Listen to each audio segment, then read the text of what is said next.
Greetings, my brothers and sisters. Sending gratitude to all of you who are joining in today to accompany us down the rabbit hole of self-exploration through plant medicines. My name is Ryan Sprague, and I'm here to tell you that your frequency is now set and tuned to explore psychedelic medicines and the impact they've made among the countless psychonauts exploring the last true frontier. Buy a ticket and take the ride with me as we get true firsthand accounts of the experiences, benefits, risks, and transformations taking place within the ever-expanding world of psychedelic medicines on This One Time on Psychedelics. Stopping by to take a ride with us today is a woman who exemplifies what it means to see fear as simply false evidence appearing real. She is a world-class pain management and movement specialist, having received her bachelor's in science from the Massachusetts College of Pharmacy and Health Sciences, is a practitioner and educator of Amino Neuro Frequency healing, which seeks to restore harmony in the body by restoring harmony in the body's natural electrical frequencies, is the owner and founder of Mind Body with Leah, where she puts all the above-mentioned modalities into practice on countless clients in order to restore challenges in physical health and restore quality of life for each client she works with. And if that's not enough, she's one of my dearest friends on this planet. So please help me in giving a very warm welcome to the one, the only, Leah Drew. What's up, Leah? Hi, I just love you. I just love you too. Writing the intro for you was easy. You got so much stuff to mention, so. I love and appreciate you. And I'm so glad and grateful to be here with you. As you and I have been friends for such a long time at this point, and we've just had so many incredible deep dive conversations about the benefits of psychedelics and how they have supported us along our journey and along our growth. And I'm just super excited and happy to be here to chit chat with you today. Yeah, that's one of the main reasons I made this show, because on Highly Optimized, I like to keep it more about the journey and really everything. And so I was like, I really want to start getting more into plant medicine talk, but I knew I didn't want to change Highly Optimized into a specifically plant medicine podcast because I love what that podcast has going on. And really, as you know, I love nothing more than getting deep with people. And I find a great subject to start that on is plant medicines, right? Because when it starts on the subject of something that's so mind expanding and life expanding, who knows what the conversations can go, right? So I'm so excited to have you here. I know we're going to dive deep and I'm so pumped. And so the place that I love starting out on these episodes on this podcast is really what your journey has been with psychedelics, because I imagine growing up with potentially parents telling you that they're bad or school telling you that they're bad, everyone has a really unique way that they found their way into psychedelics. And I love showcasing it because it shows how you broke through the confines and the chains of what the societal structure is. And the great thing about the people that come on here is you can see how that decision, which normally started with some type of plant medicine, like cannabis, usually for most people when they were 14, then led into being I want to be an entrepreneur. Also, I don't want to work a 9 to 5, and so their life expanded from that, original thing that they did, right, to break through those change. And so I would love for you to tell us about how you first got into psychedelics, what your first experiences were like, and kind of how your journey has transcended over the years of you using these medicines and connecting with them. Absolutely. Yeah. So I guess for me, it really started. So back in high school, there wasn't a whole lot of psychedelic use from my understanding. It happened in my hometown. Yeah. I think that there's some areas of the world where people start really young and they get into it in high school. And that just wasn't where we were at in high school. There was a lot of drinking. There was a lot of cannabis use. And I actually was really, really against cannabis use navigating through high school. I had one really bad experience with it, and then it just made me just frown down upon it, which is crazy because now I'm so big on just utilizing cannabis in the ways that best support me in my life. Yeah. So that's definitely shifted. But I would say I started with really kind of looking down upon, any types of plant medicines. And it wasn't until I started dating a man moving through high school, and when I kind of crossed over that bridge from high school into whatever college was going to be in the future, right? That was when I had my first experience with plant medicines. And the first plant medicine that came up for me was mushrooms. And psilocybin. Great teacher. Such a good teacher. And to this day, it truly is still my favorite teacher. I am so open to anything that does come my way and does show up. But there's something very grounding for me about psilocybin and about mushrooms that I feel just allows me to hug myself as I keep my feet on the ground and work through some of the things that I'm aware of and also some of the things that I haven't been aware of. So that was really where it started for me. And I did a very small, I would say a pretty small dose of mushrooms in comparison to what some of my later experiences have been. But it was a great experience. I remember having the time of my life. We went down the Cape and we stayed at my friend's house and we ate mushrooms in a peanut butter sandwich and it was delicious. Classic. And I just remember, like, there's a couple of things that I remember very vividly about that experience for me. Being able to see frequencies through music. That was one of the first things that came up for me was like, we were listening to music and I just started seeing the music in the air. And I was like, oh, wow, this is really interesting. What's going on here? And then I remember walking to the beach and being hugged by these really amazing, beautiful trees. They were coming down, just wrapping their motherly arms around me. And then getting to the beach, I remember seeing like this crazy cruise ship in the sky in the clouds. And I was like, okay, this is cool. Like, where can I find more of this? Where can I hop onto that ship? I want to be on that ship. Yeah. Okay. Wait a minute, I'm already there. So that was kind of where it started for me. And then plant medicines actually got put on the back burner for me for a long time. And the reason for that was because as I entered college, I ended up developing really severe anxiety and depression, and I was put on SSRIs at the time. And going through college, that was kind of like the rave days. That was when Dayglow was super, super huge. And I remember going and I remember utilizing some substances that weren't plant medicines. And I ended up having a really, really hard crash after. And the more I understood, the more I started to recognize the fact that combining SSRIs with any type of mind-altering substance can be really, really dangerous. And so as much as I wanted to dive deeper into that realm, I put it on hold for a while. Worked through college, and after college, I ended up getting to this point where I was like, I'm done. I don't want to be on these SSRIs anymore. I want to figure out how I can support my neurotransmitters on my own and optimize my mind myself. And so I don't recommend this to anybody listening, but I went cold turkey on my SSRIs. I just got so mad one day. I just opened the bottle and just like threw them out on the toilet. Screw you to the Western medicine pharmaceutical industry. Yeah. And that was really where my journey kind of restarted with plant medicines, because once I had that off my plate, I was like, okay, what can I do to support myself here? How can I support my neurotransmitters? How can I support my neuroplasticity? How can I support these new neural connections and grow? And that's around the time that you and I started hanging out, and that's when I met you. Yes. Guilty as charged. Yeah. And that was really where my re-entrance of plant medicines came back in. And over the last couple of years, I have dove down that journey with many different forms of plant medicines.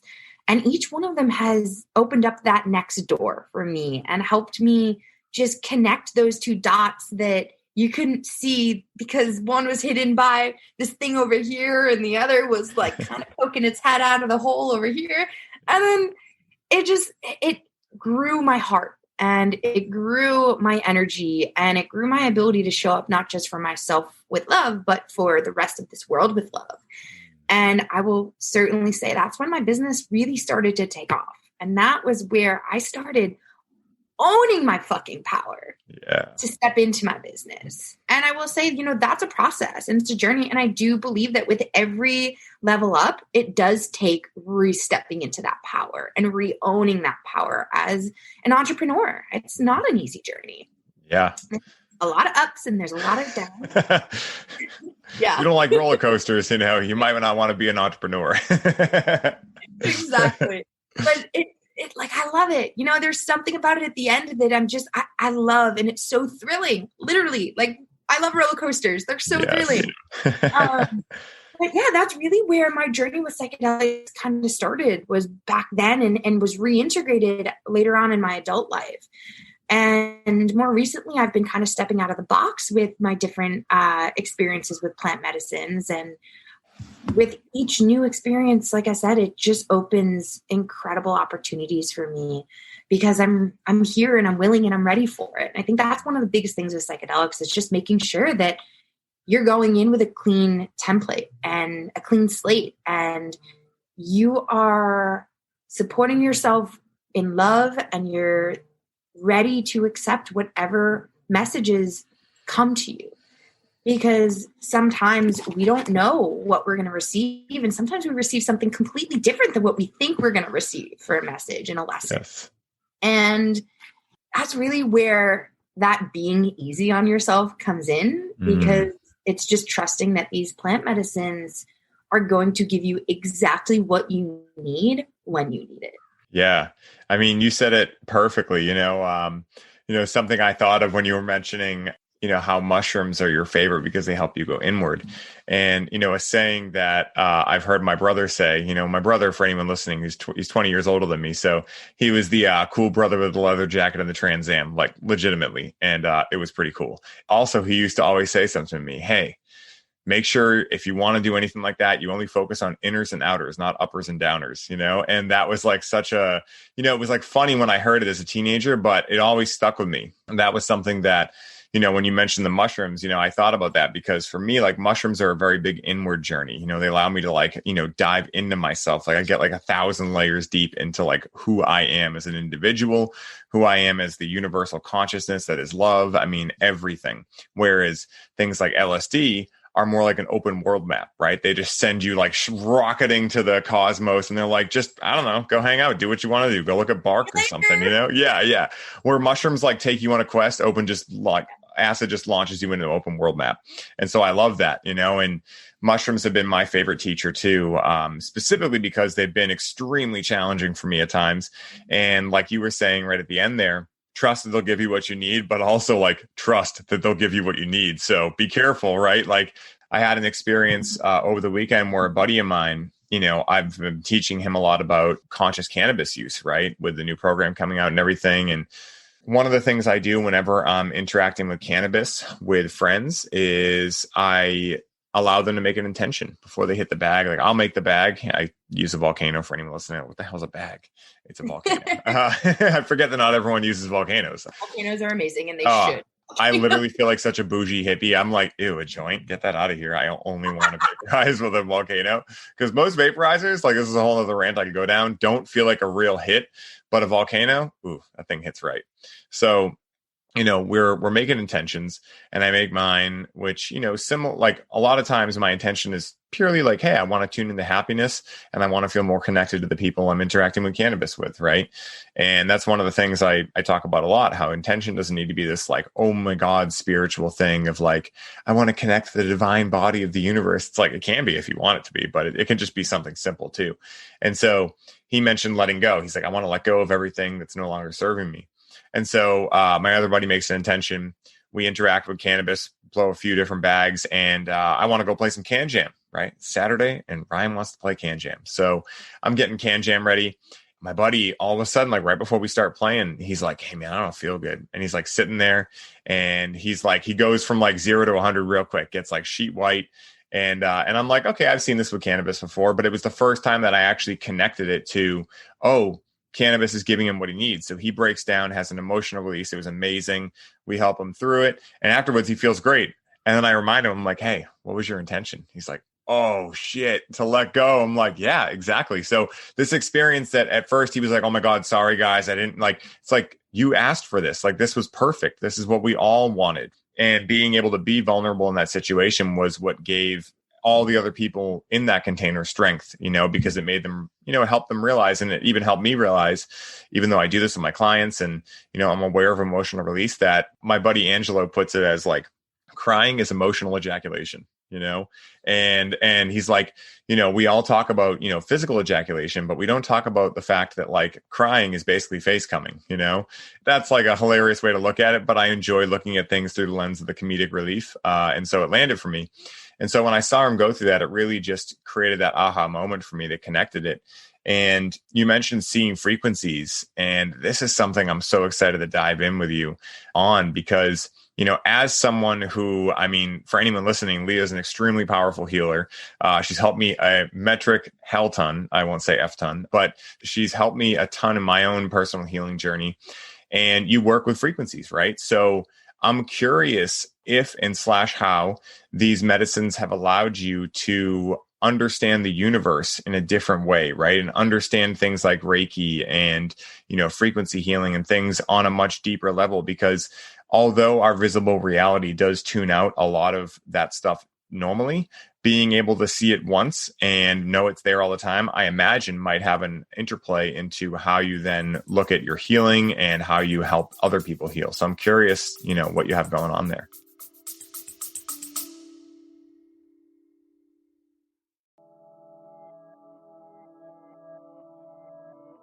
Hey, everybody. I hope you're enjoying the show.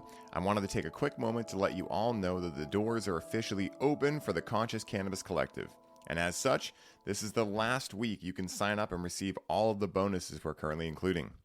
This is the last time I will be personally onboarding those of you who sign up with a complimentary one-on-one session, and you'll have the ability to get the Grow with Cannabis course for free during this limited time. For more info on how you can take advantage of this offer, head down to the show notes for this episode and secure your spot today, as we only have so many spots left and they are filling up quickly. Now back to the show.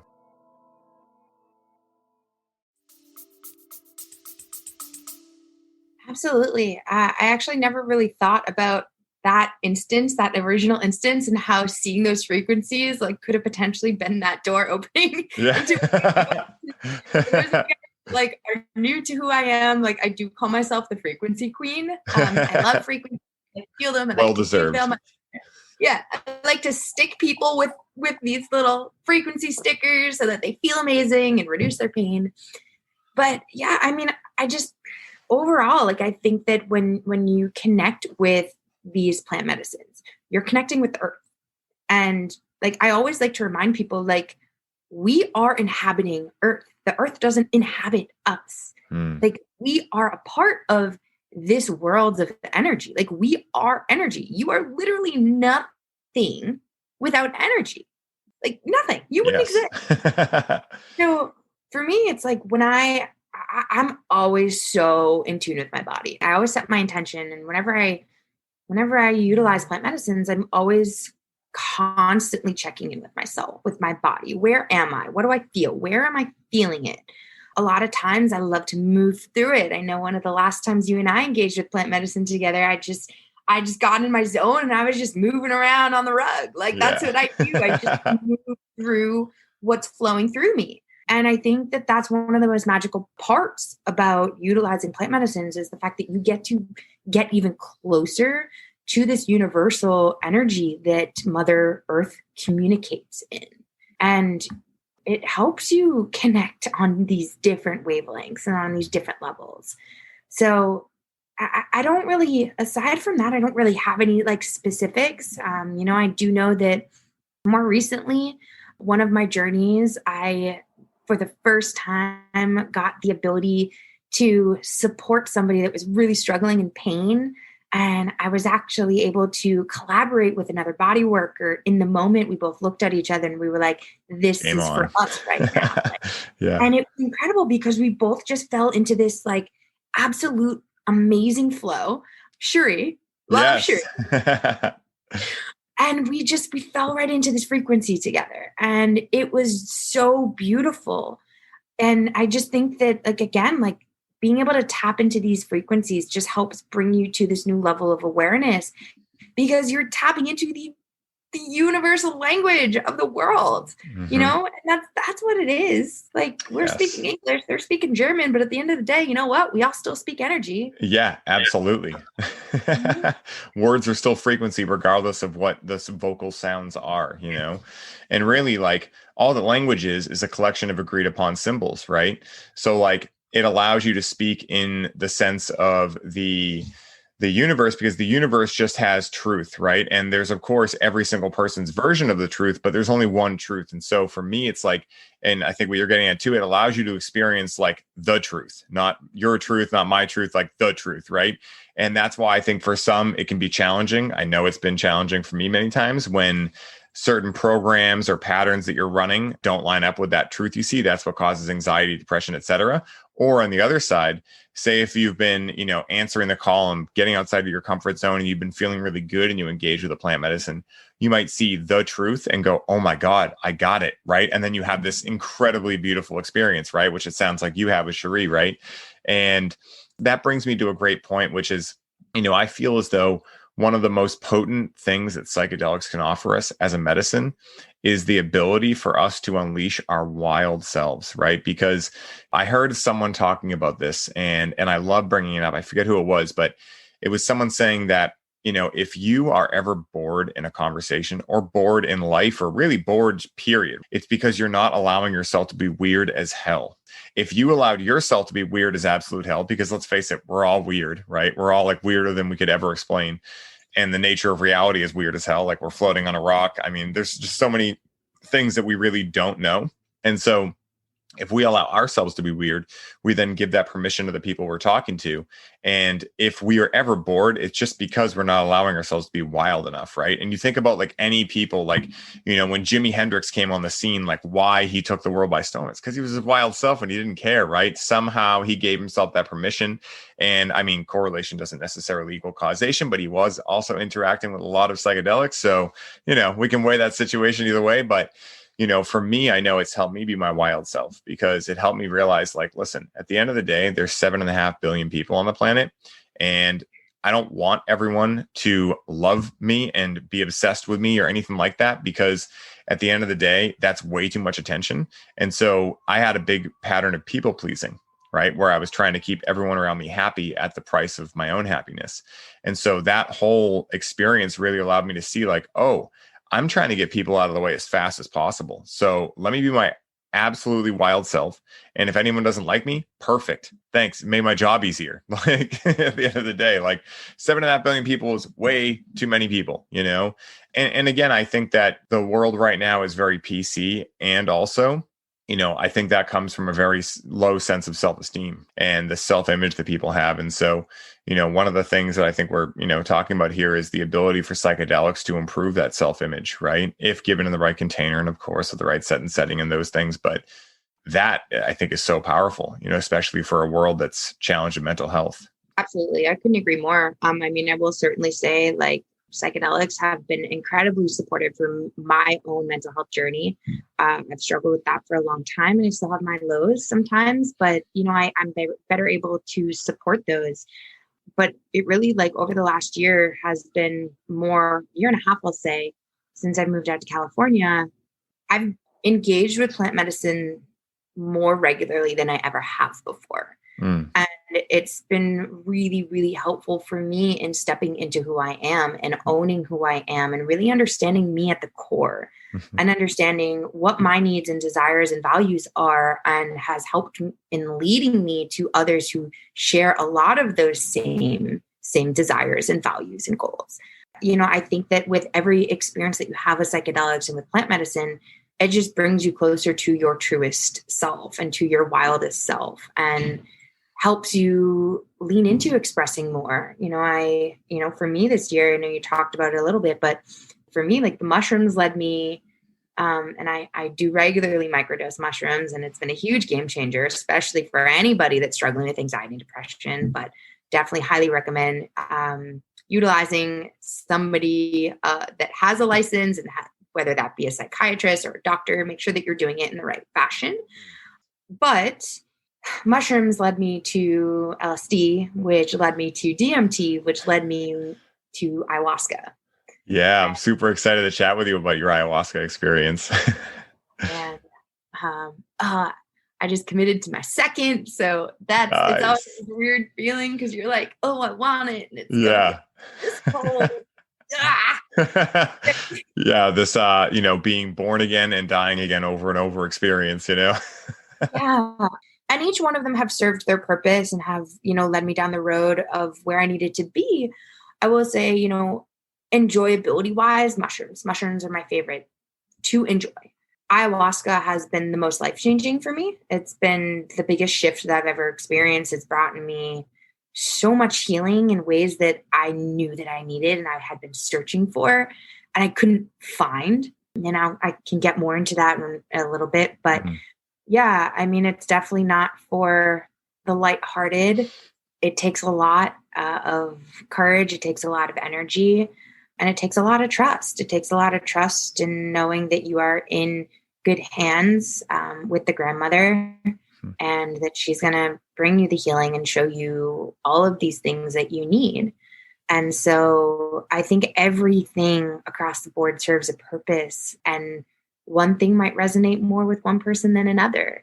But I'm always a big supporter of explore and experiment and learn about you, learn about the world, and don't hold yourself back because we're put on this earth to have experiences. And I know that a lot of people on the earth frown down upon plant medicines and psychedelics, when in reality, our freaking ancestors have been making and using this shit since day one. Did you ever it's funny, I always ask those people, do you know what the endocannabinoid system is? And I'll summarize it. It's basically a system that shows you that cannabis is so similar or been being used for so long in the human body that there's literally a system built for it. Show me your alcohol system. It's it doesn't exist, right? And lest we forget, really, plant medicines have only been starting to be admitted for a few hundred years, right? I mean, Native Americans that, walked this land before, what we know as America now, they were ingesting peyote and other medicines as well, right?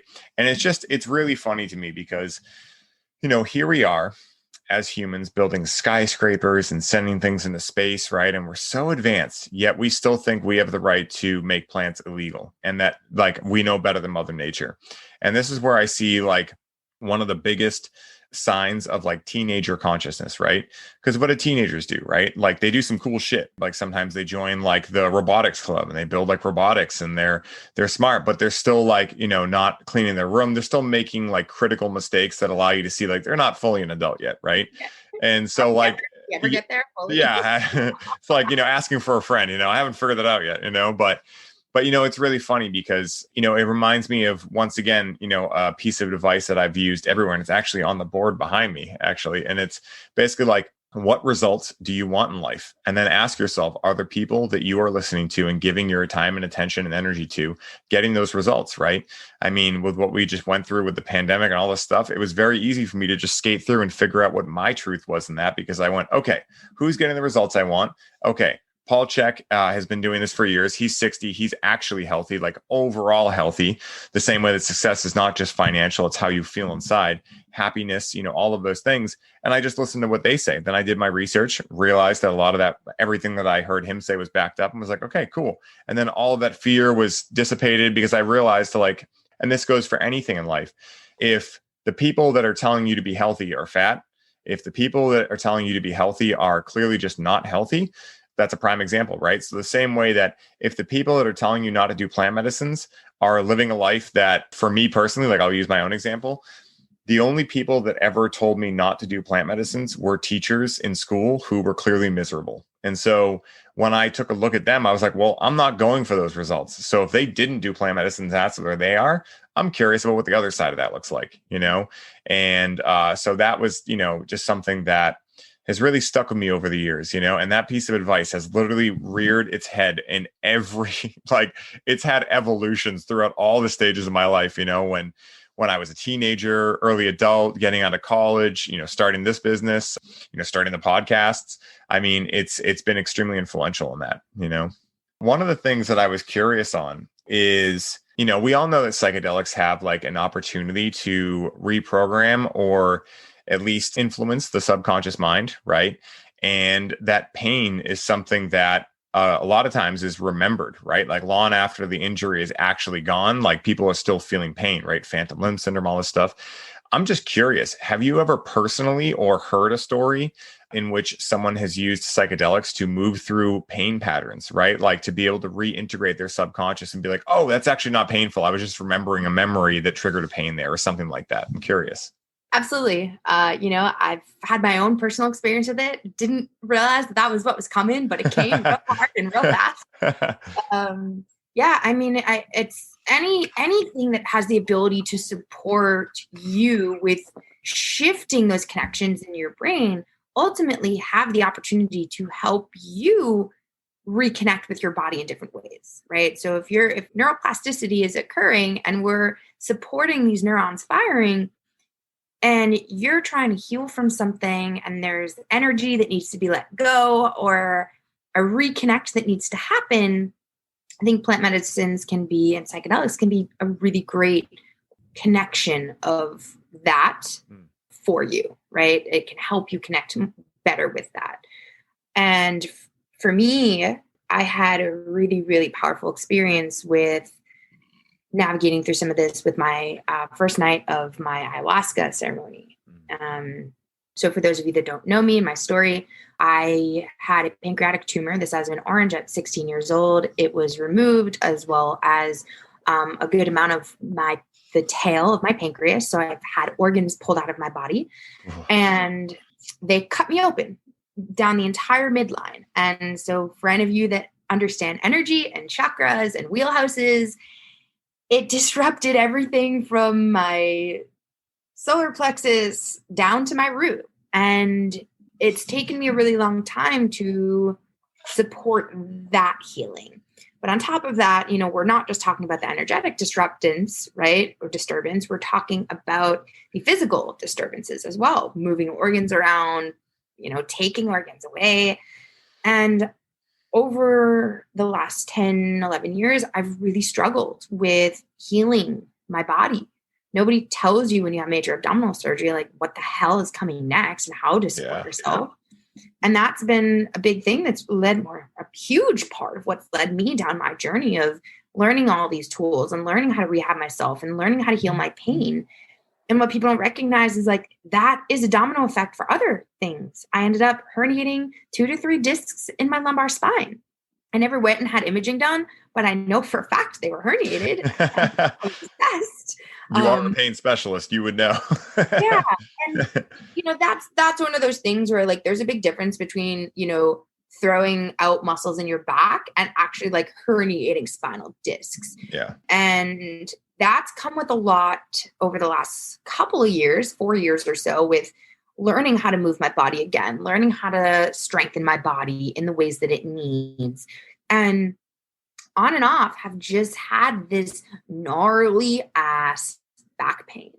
And that's been probably over the last 6 to 8 years that I've had that really significant back pain and tried so many things for it. ANF has been a huge part to reducing the inflammation and helping my body heal. So grateful for that. Reducing the pain, that's been an amazing part of how ANF has helped me with that. But I still had this pain that kept coming back. And I knew a lot of it was from a lot of this organ trauma. Think about when somebody dies in your life, you mourn them. You let them go. There's this healing process that happens. One of the things that I realized this year was that I never mourned the loss of my organs. And that is literal matter. Like that is energy that is pulled away from me. And I never mourned the loss of that. And so that's something that kind of came into that first night of my ayahuasca experience. And I knew, man, I fucking knew going into that weekend, I knew that it was going to be a really powerful physical healing experience for me. And I want to preface my story with the fact that finding and seeking ayahuasca does not necessarily mean that it's going to be a physically painful experience. For me, it was. But for me, I needed that. I needed that to remind myself and to bring me back so that I could see where I was now and feel that even without that piece of me that was removed, I was still whole. And that first night I went in on 3 7s, 3 doses of 7. I just kept hearing it. It was like all week. I'm like, Power dosing. like, all right, we're going in. My second night was a little lighter, but I went in and man, was it a powerful experience. I remember being pulled in and out of consciousness. And the best way that what I knew from that was that, like, you know how when we sleep, our body recovers and heals. And I knew that that was what the grandmother was doing for me in that moment, was she was taking me away from my body for a few moments so that she could give me the healing and the energy that I needed. The upgrades. Exactly. Yeah. And it kept happening. And I'd come back and I was aware of it. I knew what happened and I was okay with it. I still felt safe. I felt calm. I felt, peaceful. But that first night came with a lot of purging. It came with a lot of abdominal pain. Oh my God, was it painful. And it just, like, I was just brought back to that experience in the hospital and how excruciating that was. And brought back to that experience of having my tumor bleed inside my body. Like, that's painful to a way, you think herniating your spine, discs in your spine is painful. Try internal bleeding, man. Like, that shit's a joke. Yeah. 0 out of 10 would not recommend. No joke. 0 out of 10 would not recommend that. But, it's given me the strength to be in who I am and do what I do. And I ended up getting put on the healing mat that first night. And I just remember totally letting go and just letting these beautiful humans around me just do some incredible work on me. Was that a PEMF mat or something like that? Oh, it was literally, it's a normal plush, fluffy mat and a gymnastics mat. And they'll take people that are in the circle. And I don't think every circle does this, but the one that I sit with does. And they'll take you to the mat and they'll do body work on you. They'll do massage and they'll do energy work and they'll do acupressure work. That's beautiful. And I laid there and I had people work on my belly and touch my scar. And that was something that took me, took me years to find somebody that would do this type of work. And with the grandmother and with ayahuasca, I was able to just sit deeper into it and allow what needed to happen. And one of the shamans that was working with us, I'll never forget, he started making these crazy noises. Like he was like sucking this like crazy life out of my body. And like, it was wild. Like, I don't know what's happening, but like, it feels good. So I'm gonna go with it. And after the ceremony and everything, like I had a couple of people come up to me that were openly like, yo, I've never seen him do that before to anyone. And they were like, that was some dark energy that he was pulling out of you. So yeah, it was a really intense experience with that physical pain, but it led me to this place of serenity and calm, the sense of calm that I had never had before. And I have not had that type of pain since that first experience, that first night with ayahuasca. And so that's been really mind-blowing for me to recognize how much of that pain has been taken away through more deeply connecting with myself and allowing others to support me. That's a huge part of healing, and with or without psychedelics, allowing other people and trusting that these other people are here to support you. And I have struggled with that a little bit, especially after, moving out to California in the midst of quarantine, just, being very timid and weary about who I let into my circle and my energetic circle. Right. So yes, I do think that plant medicines can be a huge piece to helping you heal from your pain. And you think about it, man. And again, these things are coming from planet Earth. Like plants in general have such an incredible ability to heal and to recover and to grow. And they're rooted into the ground, right? So it's like we're doing all of these things in our life that take us away from being grounded, like social media and like all these things that we have to do and places we need to be and traffic that we have to sit in. And yet we forget to reground ourselves. We forget to put our feet back into the ground. And I think that that's one of the most beautiful things that psychedelics give us is the ability to reground ourselves and to like reconnect with our foundation, which is planet Earth. Yeah, you said it perfectly there. What a beautiful experience and story. Thank you for sharing that too, because, I've yet to sit with Aya. I've done most entheogens out there, and I'm very excited for the day that it calls me, and I end up there, and I know it'll happen. I've stopped seeking anything at this point. Things just show up, and that's the whole thing about ayahuasca, though. Is yes, like, I was interested for years, but always said I'm not going to go looking for it. I'm going to let her find me. Yes, and she did. I won't get into detail, but I moved into a new place and it was just like she came knocking on my door. Literally. Yeah. She's like, let's hang out. All right, let's go, girl. It's really funny too, because through that whole experience, you were able to let go and trust. And I say those words specifically. Rachel's going to laugh about that because, we had a mushroom journey soon after doing 5-MeO.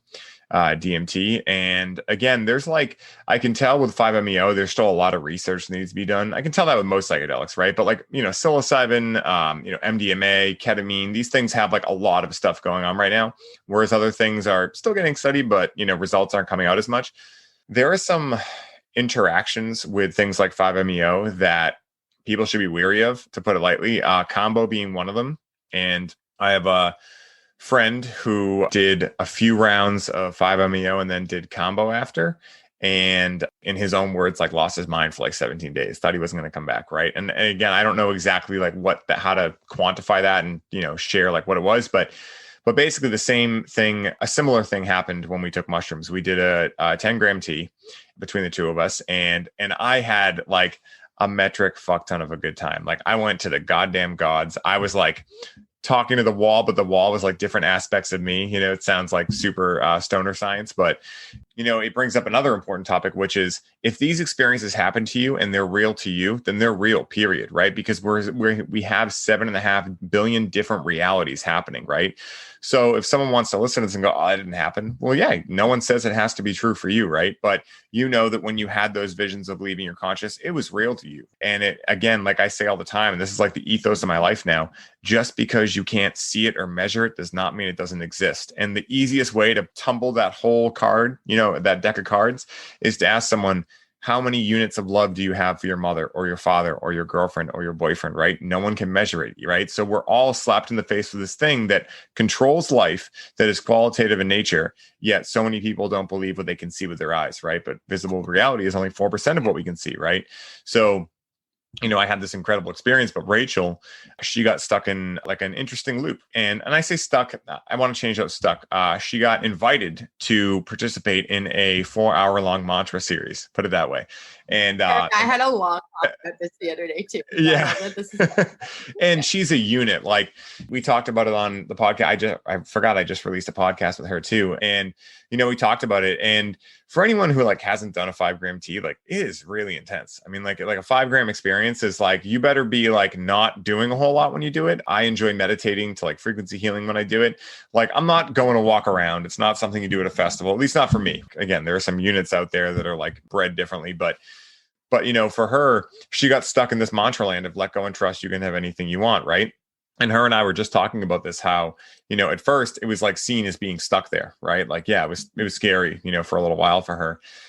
And just recently, her and I have had these gigantic downloads about manifestation and have started implementing them, and it's been working. And it's hilarious because it's that moment where you knew it, you knew it here in your mind, but when you have the direct experience of it and you can no longer deny that it exists at any point, even if there's a moment where you're I don't know, a bunch of evidence hits you because you've had the direct experience, everything changes. And so I actually am reframing that experience for her in the sense of, actually being a forward thinking thing to the revelation she was going to have. But, it's just very interesting because, I've heard a lot of different things about ayahuasca. And obviously the active component in it is DMT, but it's combined with that MAOI inhibitor that prevents reuptake in the body. And so it lasts so much longer.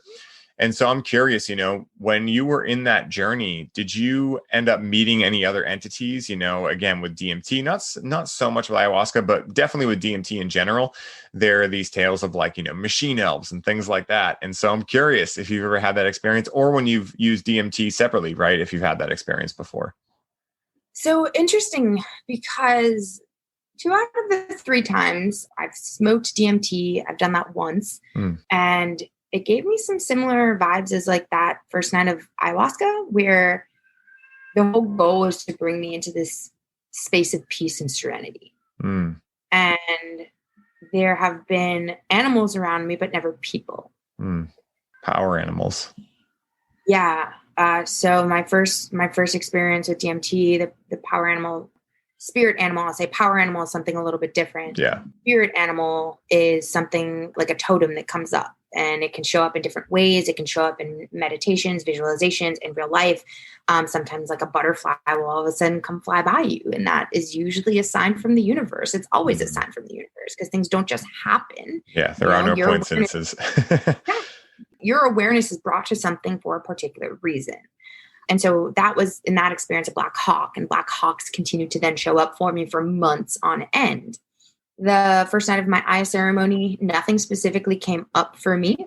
However, the second night of my Aya ceremony, that was less physical healing and more ancestral healing that came through for me that night. And that was actually what opened the door to a lot of the feminine healing that needed to be done, and a lot of the lineage healing that I dove into with my trauma, incredible trauma-informed therapist.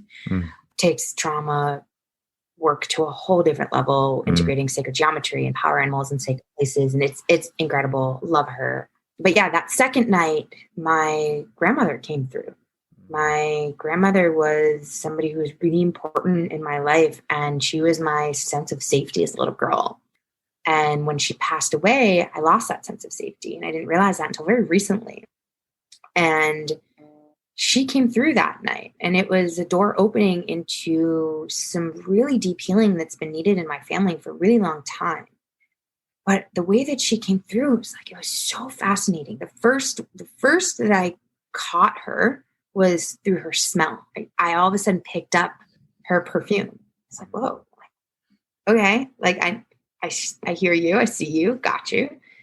And then the wall started shifting, and I started seeing her face in the wall. And then the third thing that happened, I was at one point lying on the ground. I was wrapped in a blanket. There was live music that was being played behind me. And we're in a closed room here. There was no airflow in this room. And I just kept feeling these massive gusts of wind, straight down my back, my spine. And I kept seeing this, in my peripheral, these wings every time I would go to turn around. But when I would turn around, obviously there was nothing there other than the people playing the music. And it kept happening. And I was wrapped, don't forget, in a blanket. So the physical ability for me to even feel wind brushing down my spine wrapped in that blanket, that was not possible. And so she kind of came through as this angelic being with these wings, signifying this transformation for me with the feminine. And since then, I've had some incredible shifts in myself and in my life, and my ability to sit with my femininity and my nurturing self, and feel safe in my relationship that I'm in, and also have been leaning into music and frequencies and allowing that medicine inside me to come through and come out through my voice. So that was a really powerful entity that kind of came through in that experience for me. But for me, a lot of entities tend to come through in my day-to-day. That's more where I get those totems that come up really powerfully for me, which is fascinating, because it's more of on this conscious level where I'm see you. Yeah. The other day, my roommate always makes fun of me because I'll always come home from the beach with these things that just pop up on the beach for me. I don't know. There's something about the ocean and the waves that do really interesting things for me. Same. Yeah. But I was sitting on the beach the other day and like a dinosaur like popped up out of the sand, just like sticking his head out. And I was like, oh, I see you. Okay. Yeah, right. You're coming home with me. But yeah, so that's kind of in regards to things that have come up entity wise, like that's been my experience. That's amazing. The end thing you said there about oceans, it's very interesting to me because when I engage with psychedelics, even cannabis, right? Because cannabis technically is a psychedelic, I love being around water. And after taking biogeometry and really getting into that whole modality, it all made sense to me. A lot of it makes sense. I imagine there's a million more layers deeper, and maybe ayahuasca will allow me to get into that. 10%. Yeah, exactly. Right? Exactly. Yeah, I got like 10%. They say that BG3, which is like the centering, harmonizing quality that is like the quote unquote gold standard of biogeometry. It's also located at every power spot in the world, pyramids, Göbekli Tepe, all these different sacred sites just happen to have this energy quality, right? So what that shows is that somehow the ancients knew something that we forgot and then rediscovered. So they now call it BG3, biogeometry does, but I imagine it was called something else in the past. But the important thing is that, I've always been called towards water, right? And I've always been more of like an ocean guy than a mountain guy. And it makes sense because BG3 naturally forms, and you can test this with the pendulums too. It forms right when the water meets the sand, right? So you imagine like living on an island, why islands are such a vortex. Oh my God, same. Like Martha's Vineyard. I mean, that is like my favorite spot. And it's interesting because when I first went there, obviously it's a little more like hoity-toity. Like it's not exactly like my scene, but I love it. Right. Like, and so it really like was always kind of a shock to me. Like, why? Like Hawaii would make sense for me. Right. But like Martha's Vineyard, it didn't really make a lot of sense until I started looking at it that way and why they held it so sacredly, the natives that lived there. Yeah, it's just very interesting stuff. So I imagine that's some of like what you're feeling when you go to the beach as well, is that nice BG3, and the ability for the water to be around you allows you to flow more too, which is, again, like you were saying, like more of a feminine thing. And I bet that's helping your whole feminine side heal as well. I know it helped me heal my feminine side.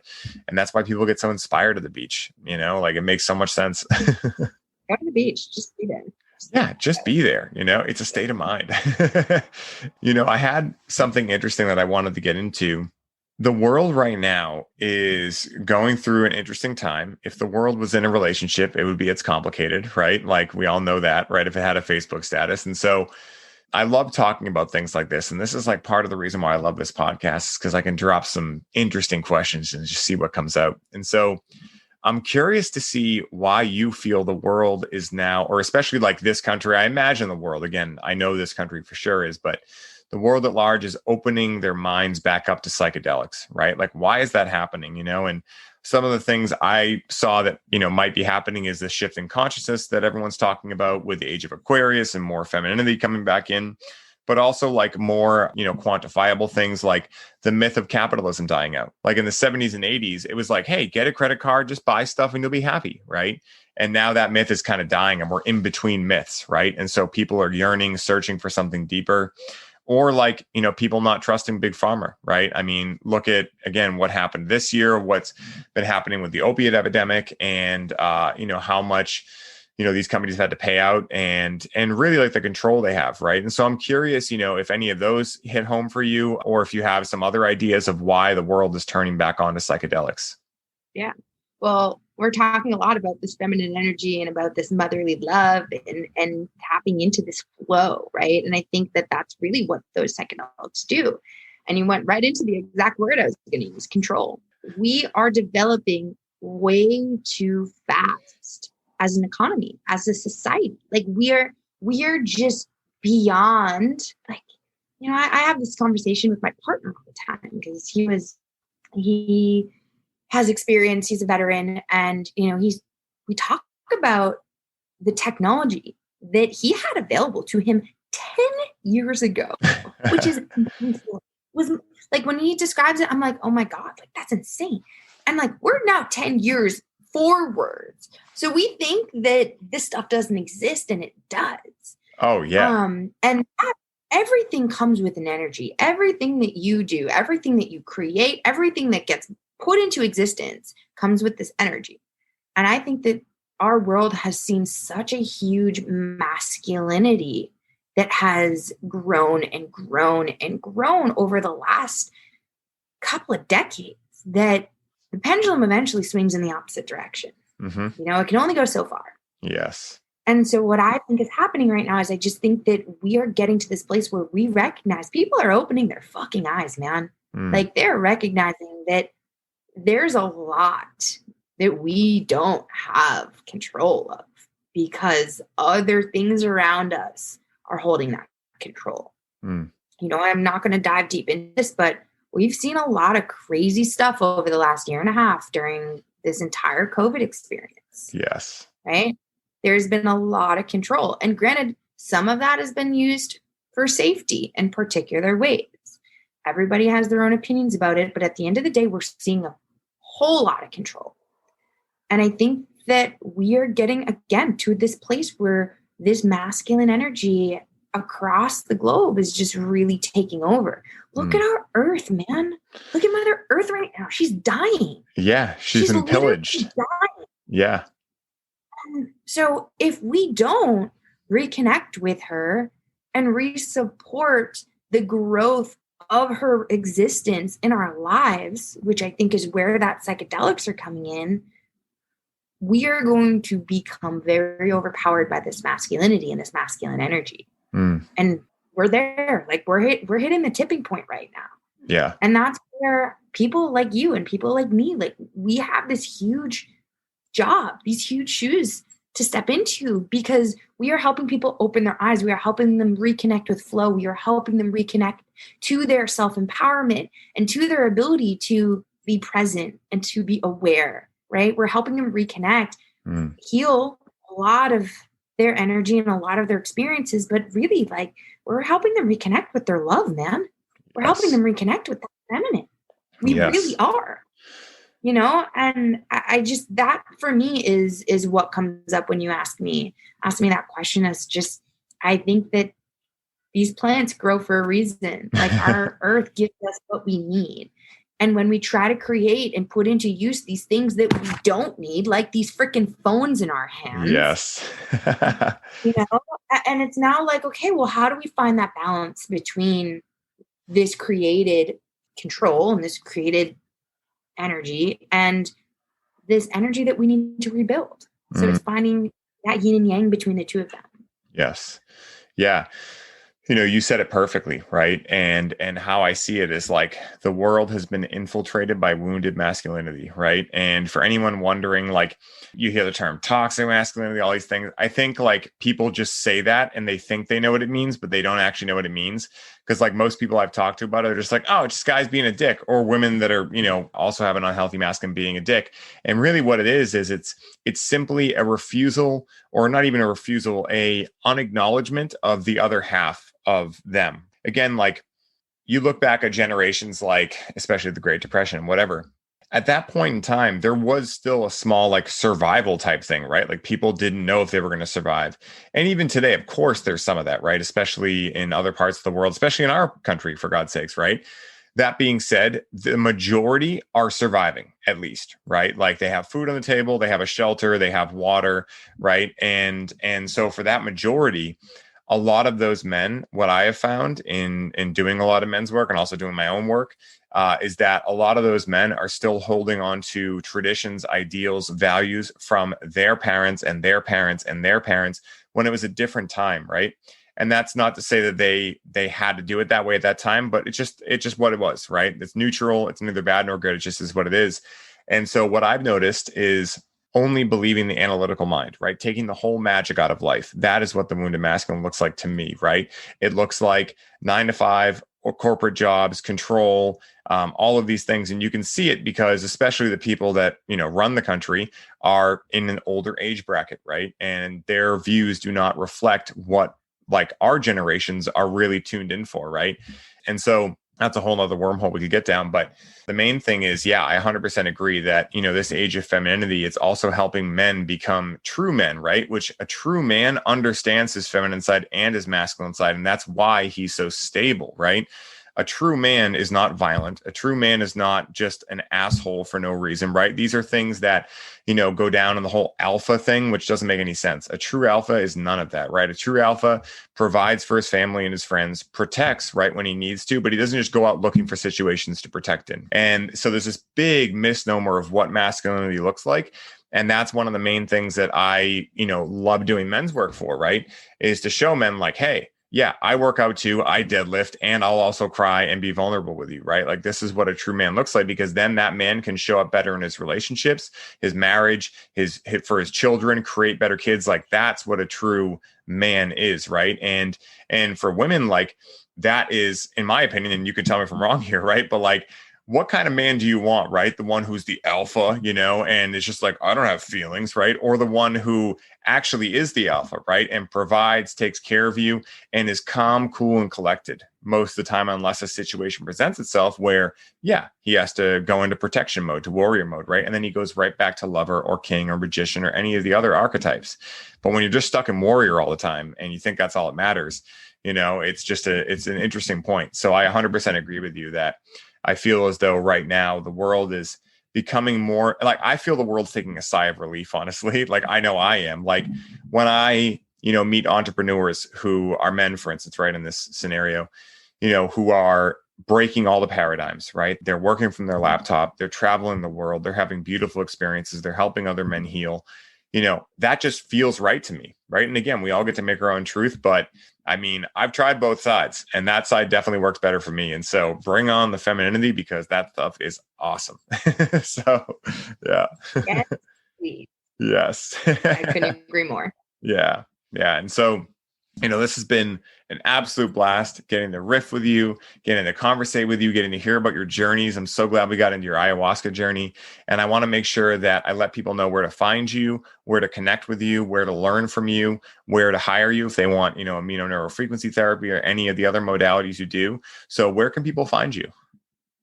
Yeah, I do lots of things. I work with people in so many different ways, offer group programs, offer one-on-one coaching.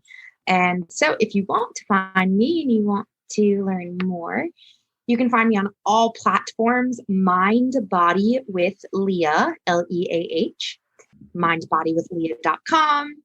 And yeah, reach out, send me a message. Let me know that you heard us chit-chatting, and I can't wait to do this again with you one day, like in person. I remember our first podcast, like, oh, the energy was so good. Yes. Not that this is amazing, but 100%. I still just want to touch you. Absolutely. I feel the same way. I was thinking about that. And, in the vision that I have for the future, I have an actual podcast. Well, I have a podcast studio here, but somewhere other than Massachusetts, probably in California.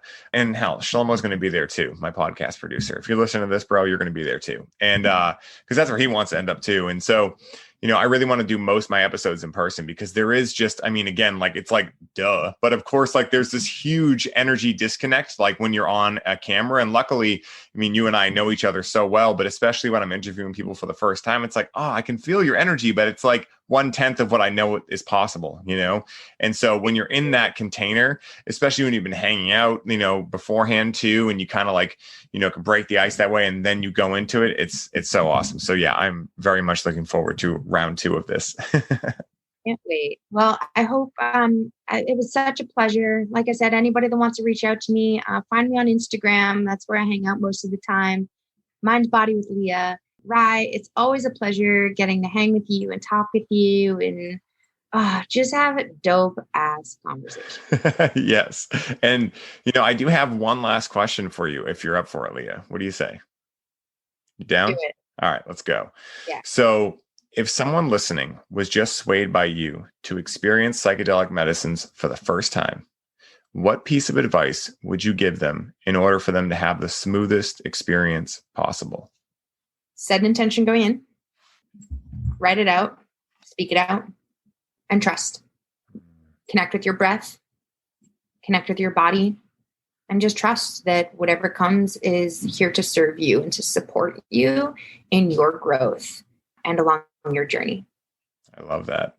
Yeah, I couldn't agree more. Intention has been the number one thing that you talk about layers of an onion. Like, it's like, yeah, I get intention. It's like, you say what you want, then you get it. And then it's like, yeah, I get intention. You say what you want and you actually get it. It's like, oh, you mean you literally get it? Like, it's like, yeah, I'm still undoing layers of that, and that's why, like, with anything in life, right? You talk about healing modalities, you talk about riding a bike, going back to the basics allows you to really like get the best substance in a lot of scenarios because again, the masculine wants to be in the left brain and go analyze everything and make these super complicated things out of life.